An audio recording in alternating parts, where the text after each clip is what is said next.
വയനാടൻ വ്ളോഗറിൻ്റെയും ഭാര്യയുടേതുമായിട്ടുള്ളൊരു വീഡിയോ ലീക്കായി എന്ന് പറഞ്ഞുകൊണ്ടാണ് സംഭവത്തിൻ്റെയൊക്കെ തുടക്കം. നമ്മൾ കഴിഞ്ഞ ദിവസങ്ങളിൽ കണ്ടതാണ്.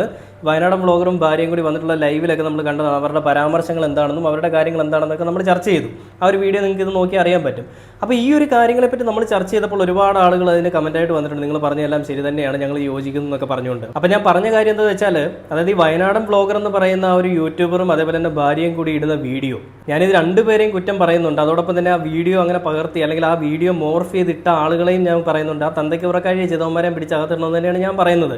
അപ്പോൾ ഒരാളെ മാത്രം കുറ്റം പറഞ്ഞുകൊണ്ട് വരുന്നതല്ല. പക്ഷേ ഇതിൽ ഒരു നമ്മുടെ ഇന്നത്തെ കാലത്തെ സമൂഹത്തെ പറ്റി നമുക്ക് എല്ലാവർക്കും അറിയാം അല്ലേ.